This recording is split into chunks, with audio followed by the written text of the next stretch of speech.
కేంద్రం చేపట్టబోయే డీలిమిటేషన్తో ఏ ఒక్క రాష్ట్రానికి అన్యాయం జరగబోదు అన్నారు తెలంగాణ బీజేపీ అధ్యక్షుడు రామచంద్రరావు. కాంగ్రెస్ పార్టీ కావాలనే ఉత్తరాది దక్షిణాది అంటూ ప్రజల మధ్య విభేదాలు సృష్టించే ప్రయత్నం చేస్తోందని ఆరోపించారు.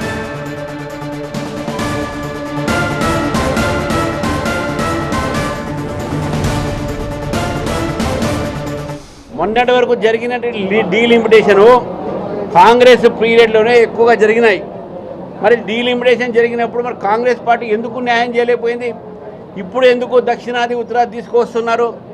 ఎందుకు తీసుకొస్తున్నారంటే మొత్తం ఉత్తరాది భారతదేశంలో కాంగ్రెస్ పార్టీ ఊడ్చుకుపోయింది, అక్కడ లేదు. ఇక్కడ దక్షిణాదిని కాపాడుకుందామని చెప్పేసి ఈ రకమైనటువంటి ఒక అబద్ధాల ప్రచారాలతో కాంగ్రెస్ పార్టీ వాళ్ళ ఇండి అలయన్స్ ఇక్కడ భారతీయ జనతా పార్టీ పెరగకుండా చేయడానికి డీలిమిటేషన్ మీద తప్పుడు సమాచారాలు ప్రజలకు ఇస్తున్న విషయాన్ని మనం గుర్తుపెట్టుకోవాలి.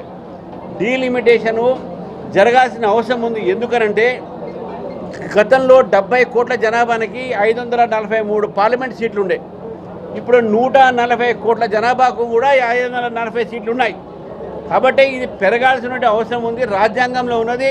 ఈరోజు కాంగ్రెస్ పార్టీ దేశంలో విభజన తీసుకురావడానికి ఇటువంటి ఒక ప్రయత్నం చేస్తూ ఉన్నారు. దక్షిణాది ఉత్తరాది అనే మాటతో గతంలో హిందూ ముస్లింగా కులాల మధ్యన పోరాటం తీసుకొచ్చి విభజన తీసుకొచ్చి విభేదాలు తీసుకొచ్చిన party Congress party.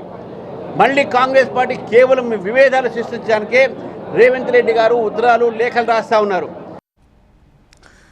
డీలిమిటేషన్పై Telangana CM Revanth Reddy చేసిన హైబ్రిడ్ ప్రపోజల్ను తప్పుబట్టారు రామచంద్రరావు. ఇది ప్రపంచంలో ఎక్కడా లేదని చెప్పారు. వివేకవంతులెవరూ దీన్ని ఆమోదించబోరని స్పష్టం చేశారు.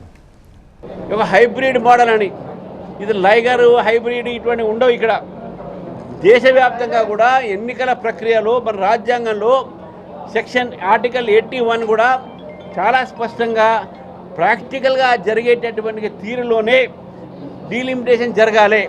వారు చెప్పింది ప్రాక్టికల్ కాదు. ఎందుకంటే వారు అక్కడ వివక్ష జీవిత పర్ క్యాపిటల్ ఇన్కమ్ ఎక్కువ అంటే ధనిక రాష్ట్రాలు, ధనిక వ్యక్తులు, ధనిక జిల్లాలు.